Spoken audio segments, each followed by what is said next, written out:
Day-day! Hinge. Tiguwang naman ka. Nuwa man ka manganak. Day-day! Day-day! Day-day! Yeah? Kali. Day-day! Buotan ka? Buotan ka? Ha? Hoy, buotan ka?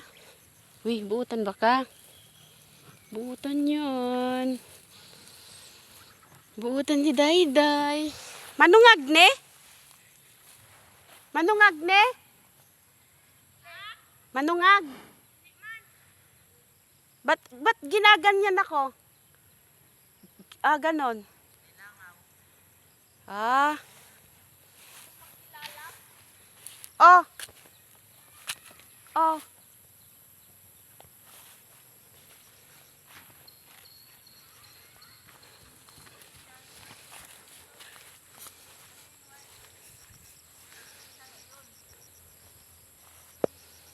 Mauni bukid sa ahong papa ug mama.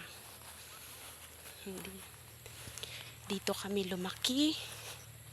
Dito ako lumaki. Nagkaisip.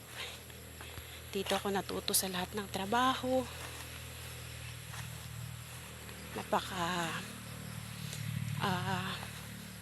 Daming memories dito. Super. Ito yung lugar na hanggang sa pagtanda ko, babalik-balikan ko. Alam niyo po ba guys, yung puno na yan, malaki na siya. Tinanim ko yan noong 8 to 10 years old pa ako. Between 8 to 10 years old. Tapos karon, ganyan na siya. Look at that. Gibagyo lang, kaya walang bunga. Pero, nung hindi yan binagyo, grabe yan. Siksik yan sa bunga. Yan. Kaning, aning nga kahoy, ginabuhay ninyo papa para gamiton og kuan. Gujuran. Yan. Itong bangin na to, dito tamnan na mo kamuti o kalibri. Tas dito kami nagkukubo nun yan. Yung mga puno ng langka na yan dyan. Diyan kami nagkukubo. Dito. Yan yung balimbing ni mama. Hitik din yan sa bunga. Ito. Dito mismo. Dito mismo yung bahay namin. Yung puno ng ano na yan, mga langka na yan. Yan yung kusina namin noon. Diyan. Ito.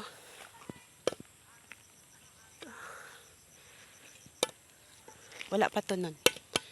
Yan lang siya. Ito wala pa to. Yan. Dito. Ito. Dito. Hanggang dito yung bahay namin. Tapos dyan. Yan. Sobrang nakakamiss. Grabe. Nakakamiss. Magubat na. Marumi na. Ang dami nang nagbago. Ang daming mga halaman na wala. At ang dami ring sumibol pero nawala nung bagyong Odette. Wow! Look at that. Ito ay remembrance namin. Memory namin to kay mama. Balimbing. Ito yung tanim ng mama ko. May bunga. Thank you Lord. Marami siyang bunga. Namumulaklak. Ito kukunin ko to. Titikman ko to. Hilaw pa to pero titikman ko na siya. Marami siyang bunga. Kasunod. Ayan. Ayan na. Namumunga na ito pero nahihinog, nalalaglag lang.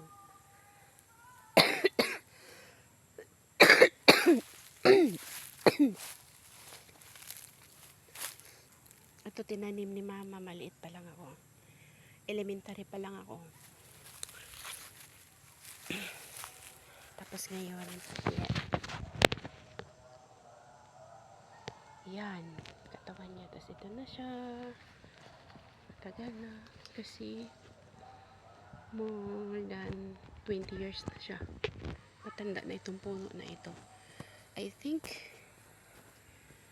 nasa 20 years na rin ata siya. More than 20 years.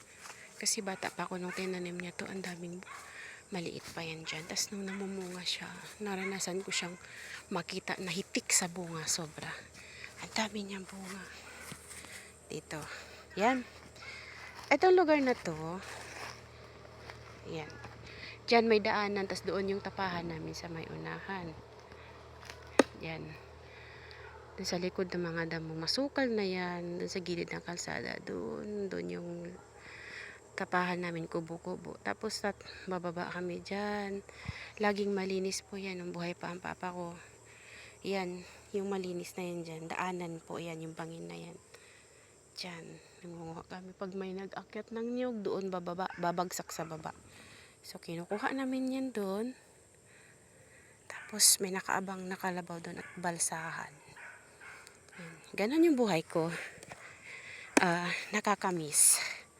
Sobrang nakakamiss.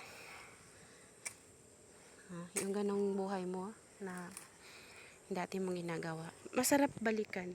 Dati parang puno lang ako ng pangarap, puno lang ako ng kailan ba matatapos to, balik-balik yung trabaho namin, yung routine namin. Siyempre kasi mahirap ang buhay at mahirap lang din ang tatay ko. Pinalaki niya kami sa pamamagitan ng panghihiram at pagsasaka ng lupa ng ibang lupa, ganon. Tapos yun, balik-balik lang ang buhay namin. Maghihintay kami kung kailan mamumunga yung niyog at magkakapera kami every quarter.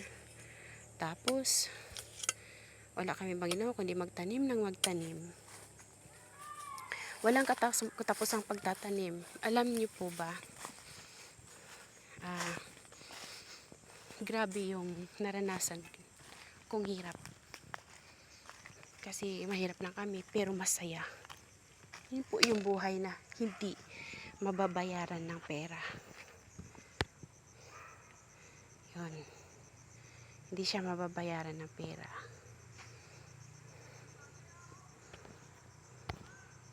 Kasi yung happiness, yung memories. Yes, although may mga takot, may mga inis, kasama na galit. Alam niyo po yung buhay, mixed emotion. Pero mapasalamat ako sa Panginoon. Sila yung nagiging magulang ko. Si Papa, istrikto. Si Mama, istrikto din. Mapasalamat ako sa Diyos kasi napalaki nila ako ng maayos. Hindi nila ako tinuruan na maging mapagmataas at mayabang. Lagi pinapaalala ni Papa, magpakumbaba. Papa, kahit sinisiraan na yun ng ibang tao, talagang wala lang sa kanya. Wala na epekto sa kanya yun. Nasasaktan siya pero hindi na niya pinapansin yun. Kami yung nagagalit. Minsan nga sobrang na nga eh. Parang niloloko na nga lang talaga siya. So, ayun. Yun lamang po guys, and puproceed tayo sa next video.